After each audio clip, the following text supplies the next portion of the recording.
during the fall here in Duval, but my goodness, it is so much more enjoyable after a victory on Sunday than letting one get away. And that is primarily the real issue here.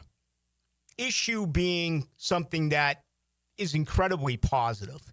This team finds ways to win games that a year ago they would have lost. There's no way a Doug Pederson-led 2024 team wins that ball game yesterday in San Francisco. It just wouldn't have happened, okay?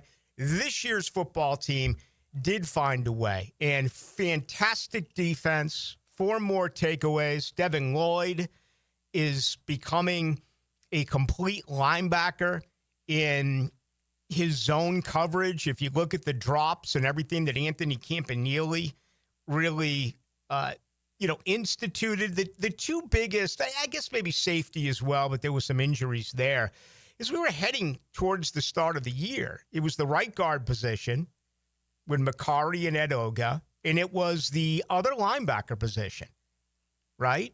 Ventrell Miller and Devin Lloyd. Devin Lloyd has been nothing short of spectacular, and he's always been good against the run. He was 8 for 8 in run opportunities yesterday. And then you look at what he did again. His coverage skills all of a sudden are phenomenal. I asked him after his first interception, going back a few weeks ago, it might have been in Cincinnati. It was. It's when he wasn't down and the idiotic Zebras blew the whistle anyway after being instructed not to do just that. Lloyd was in perfect coverage, but he also did a really good job reading the quarterback's eyes. And he was able to do it on that particular Sunday. He did it again a couple of times yesterday. And these aren't fluke turnovers. These are big-time play turnovers. The deflection by Mason Smith. The strip sack by Eric Armstead. The punch-out by Dennis Gardeck. I mean, it's just one after another, and they just keep contributing. And for those who went to the Miller Electric Center and saw things during the offseason, this was something that they worked on time and again and time and again and time and again, and it has absolutely paid off. 13 so far for the year. Obviously, that does lead the National Football League. So Jacksonville, a winner on the road, 26-21. There's really an awful lot to be proud about with this football team because, for starters, Liam Coen is your guy, okay? If you cannot embrace what Liam Coen did after the loss in Cincinnati, where I was there, I saw the fire in his eyes. I saw a head coach that was completely teed off, that they let a ball game get away.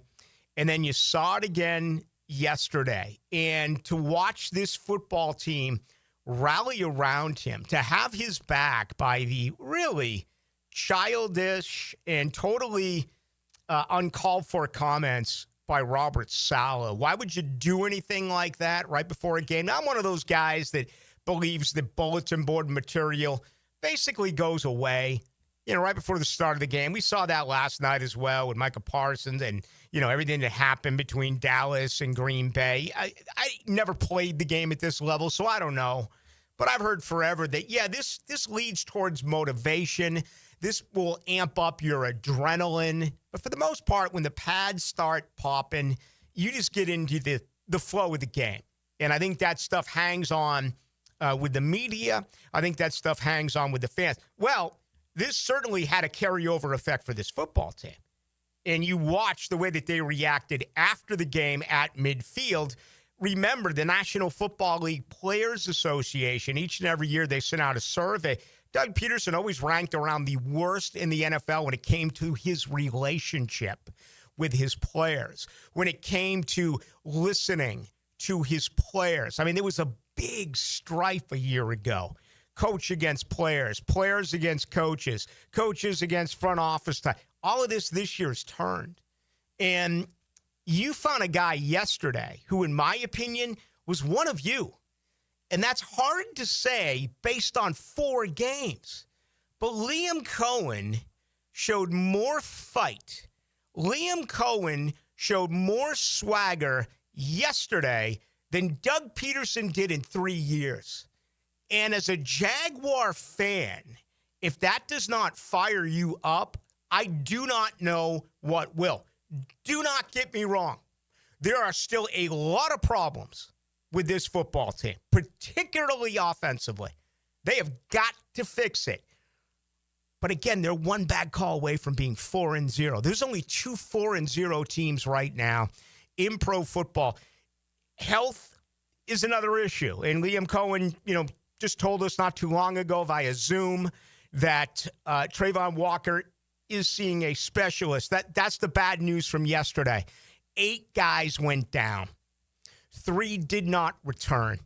Attrition will rear its ugly head for all 32 teams. But you found your coach. And, I say this because the bottom line is, a year ago at this time, Liam Coen's in Tampa. Then he's in Kentucky and L.A. and goes back and forth. I mean, when you're a professional, whether it's a coach or player, you come and go. You come and go. Sometimes it's a promotion. You get a better job. Sometimes it's more money. You're going to do what your livelihood tells you to do. Other times, you're just flat out cut. You're released. You're waived. You're traded. Okay? It's hard for players and coaches to, really emotionally get caught up in the team. Of course, they're going to work hard. It's their job. But they go place to place to place. Not you, not the fan.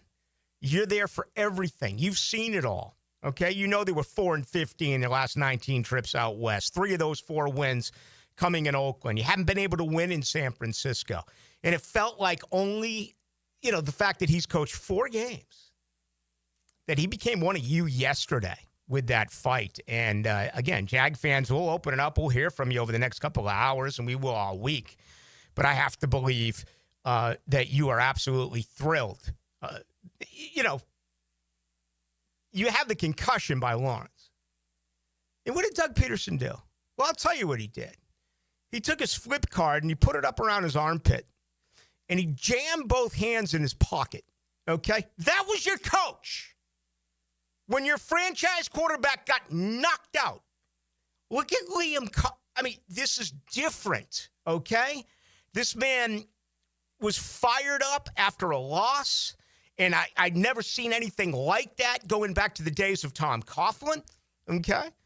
And I was around for that, and I saw it, in a different era, in an old school era where the coach was still the boss. The coach ain't the boss anymore. The coach has to be one of them, right? Today's athletes will take their ball and go home. Today's athletes will quit. Look at last year's team. They quit. Last year's team accepted losing. You got to be equal now. Sure, there's a time for discipline, but you got to be careful with it, okay? If not, it's going to backfire. And to think about how Pederson handled things, and then you look at Cohen and how the team reacted around him, man, that is a really good thing. Congratulations to the Jaguars for playing complementary football. Taking advantage of takeaways, scoring points, offense doing just barely enough, but enough. And the defense, outside of their third down defense, just spectacular. You held Christian McCaffrey to 2.9 yards a carry. Brock Purdy had a rough afternoon. Yes, they had 6 drops, including one that would have been a touchdown, but Purdy's floating way too many balls. Trevor Lawrence was the better quarterback yesterday. Trevor Lawrence showed leadership yesterday. Trevor Lawrence was mad yesterday. Trevor Lawrence had his moments, and he does each and every week, right? He almost threw a couple of picks to Warner. He threw another one that called back. He didn't get out of bounds when you absolutely, positively have to get down inbounds. He got out of bounds. You had a false start. A delay of game, and then you had to call a timeout before almost a second. So, listen, there are problems on offense, but you rush the ball for 151 yards. You got Brian Thomas more involved. You threw a touchdown pass, which was a very good throw and a nice route by Hunter Long.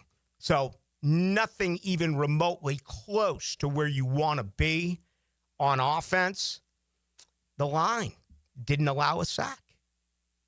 The offensive line, again, didn't allow a sack. Now, San Francisco missed Nick Bosa. Well, guess what?